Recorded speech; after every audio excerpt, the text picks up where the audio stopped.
Hoje vamos começar outra sessão em nosso canal no YouTube.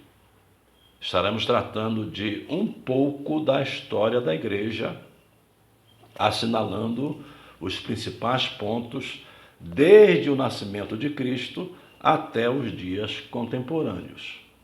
É óbvio que serão apenas pinceladas, mas é interessante que tenhamos essa visão panorâmica da história da igreja, desde os seus primeiros dias até os dias de hoje.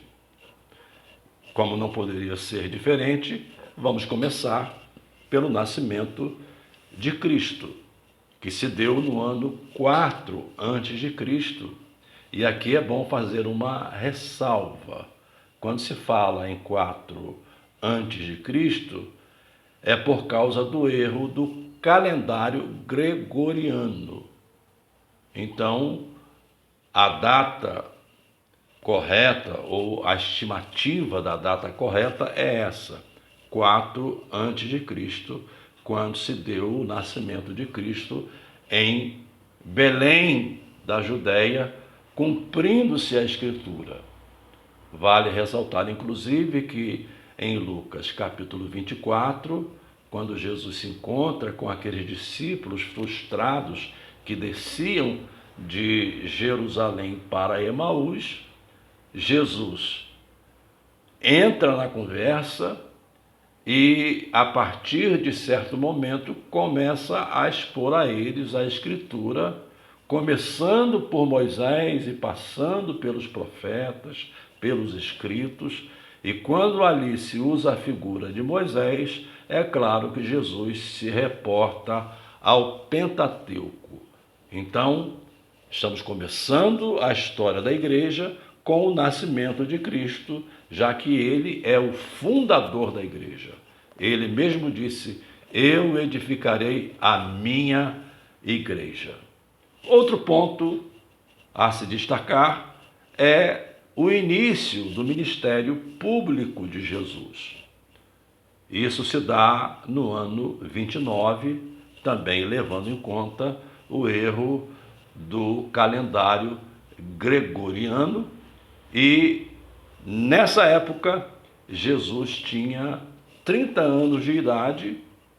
Jesus pregou, Jesus fez milagres e Jesus reivindicou para si o fato de ser o próprio Deus. Quando ele usa aquela expressão para os fariseus dizendo: antes que Abraão existisse, eu sou, essa era uma expressão exclusiva da divindade. Portanto, durante o seu ministério, Jesus reivindica ser o próprio Deus. No ano 33, temos aqui o registro da crucificação e da ressurreição de Jesus. E também Jesus não só é crucificado, não só é ressuscitado, mas ele aparece aos discípulos e a mais de 500 irmãos, conforme o registro de 1 Coríntios capítulo 15 e verso 6. Nessa ocasião, antes de ascender aos céus, Jesus dá aos seus discípulos a grande comissão. Essa grande comissão aparece em Mateus capítulo 28 e verso de número 19.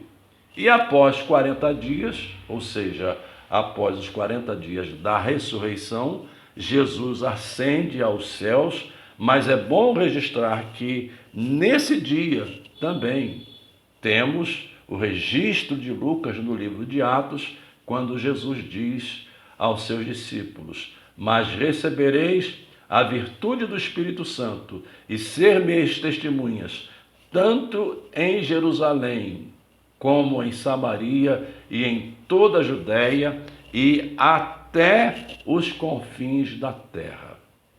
10 dias depois da ascensão, ainda no ano 33, nós temos o fenômeno do Pentecostes, o derramamento do Espírito Santo sobre os discípulos que estavam reunidos no cenáculo. em Jerusalém.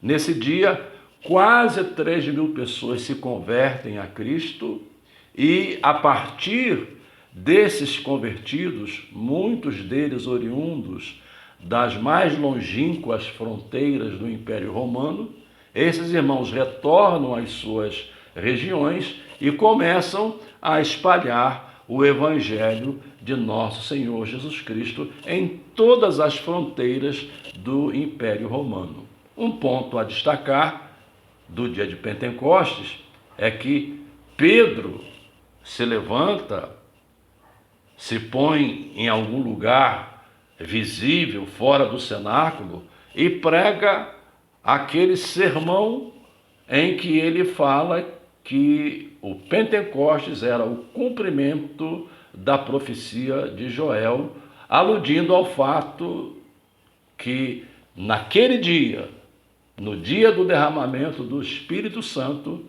começavam então os últimos dias nos quais estamos vivendo, aguardando a vinda do Senhor Jesus Cristo.